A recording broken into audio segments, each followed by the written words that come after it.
I have a choice.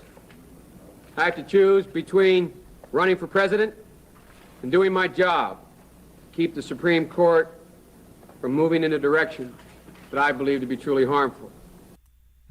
So that was then Senator Joe Biden dropping out of his first bid for the White House nearly 4 decades ago. And now Biden finds himself in a new moment that could define his legacy. And joining us now to discuss the latest developments this weekend is CNN senior political commentator and former senior advisor to President Obama, David Axelrod.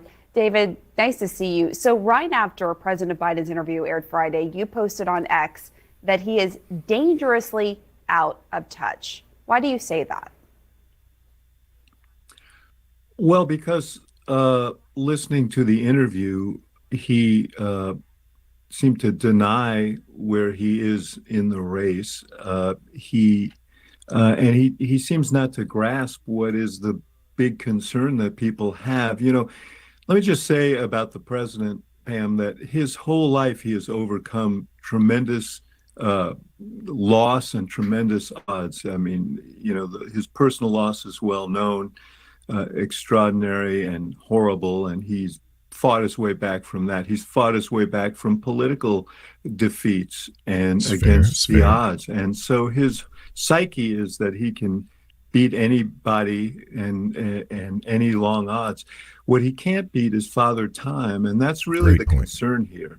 It's not about his record. Every time he's asked about whether he can do the job until he's closer to 90 than 80, he says, well, look at what I did the last 4 years.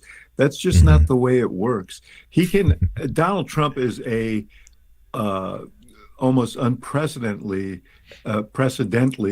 a flawed candidate in so many ways, and represents, I do believe, as the president says, a real danger to democracy. But maybe not. The one person that no one can outrun is Father Time. You know, that's true. Tom Brady won a Super Bowl 3 years ago, and he's out of football. Okay, why? Doesn't detract from his greatness or what he's done. Good point. It's just there are certain immutable facts of life, and those were painfully obvious on that debate stage. And the president just doesn't seem to he hasn't come to grips with it. He's not winning this race. He's more likely, if you just look at the data and talk to people around the country, political people around the country, it's more likely that he'll lose by a landslide than win narrowly this race. And if the stakes are as large as he says, and I believe they are, then he really needs to consider what the right thing to do here is.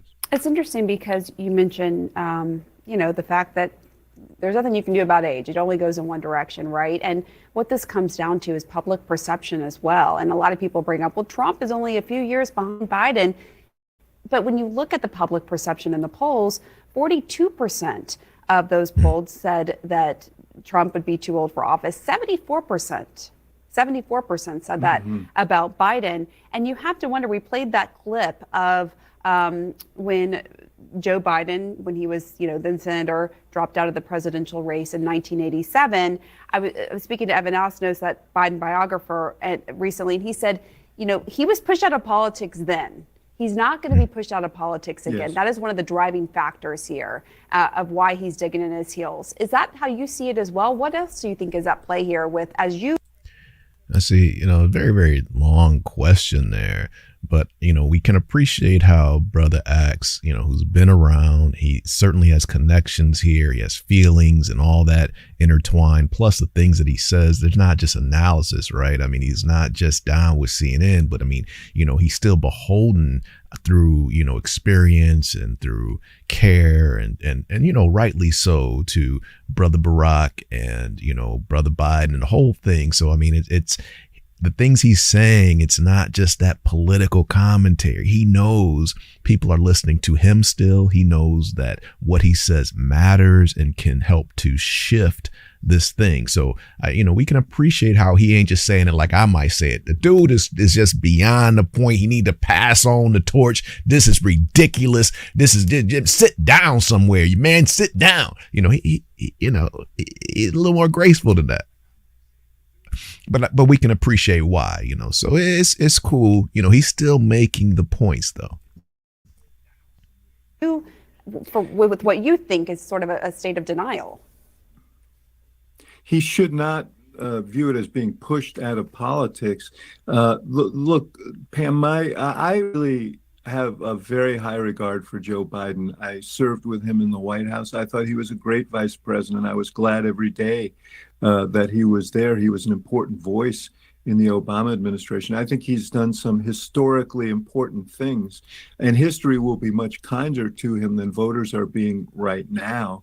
But the question is, what will his reputation be like? What will his legacy be if he persists in this race and loses badly, which is really possible at this point? We elect presidents by the Electoral College. I know there are some polls that speak otherwise, but I've looked at a ton of data, and no one in those states who is knowledgeable would say he's ahead in any of the battleground states. But now you have states like Virginia, Minnesota, Maine. The governors of New Mexico and Maine reportedly told him in that meeting last week that they're not sure he can carry their states, which were presumed to be in his column. So he could lose and take the House and the Senate with him. That's not the legacy that he wants. He has a great record and a great history. I think if that's what he's thinking, he's looking at this the wrong way. The only thing that's pushing him out of politics is the immutable march of time. So Immutable he was march. asked by George Stephanopoulos about this prospect of what if you lose to Trump? And here's what he said. Let's listen. And if you stay in and Trump is elected and everything you're warning about comes to pass, how will you feel in January? I feel as long as I gave it my all and I did the goodest job as I know I can do. That's what this is about. In this moment we're in right now, do you think Biden is putting country above self? Yeah, well, this is not what this moment is about. This moment is about exactly what he has described. Donald Trump doesn't believe in rules or laws or norms or institutions. He's already shown that he's willing to flout even the most sacred laws, the most sacred norms of our democracy by trying to overturn a free and fair election. So there's more at stake than whether or not Joe Biden feels at the end of the day that he gave it his all. If his all is not enough, maybe someone else can give more because they have more energy and they have a longer runway in the future. All right, David Axelrod, thanks for sharing. Well, okay, there you have it. What do you think, ladies and gentlemen? I mean, we can certainly appreciate how Axe put it together, though. He is beholden, and he's trying to be sensitive to the situation. So we can appreciate it. We can appreciate it. The bottom line is, Brother Joe, hey, tell him thank you for your service, man. But if it's everything everyone says, if this is such an existential threat, if it's a threat to democracy, and the world is just hanging on a thin line, it has to win, all of that nonsense, well, then you're not the guy. You're not the guy. And I can appreciate Brother Axe, and he's been around, he knows the deal. Y'all need to listen. He's trying to be sensitive as he's saying it, but he's saying it. Hey, the Tom Brady, that was a great example. You're not going to ever say that Tom didn't do what he did. You can't do that, right? So his record is clear, one of the greats, but you're not saying he should be doing it for the next 20 years. It's not happening. Father Tom, hey, what do you think? Leave us a comment. Agree, disagree with Axe? Do you agree, disagree that Biden's time is come and gone? Do you appreciate the way that Brother Axe was, how he was massaging the point, how he's massaging it to the party, to the public? I mean, he's not trying to bash the guy, but hey, this is serious business. So the truth's got to be told. We appreciate you being here. Let us know what you think, and we'll be back at you. Appreciate you, man. Appreciate you, ladies and gentlemen, brothers and sisters. You have a wonderful, wonderful time.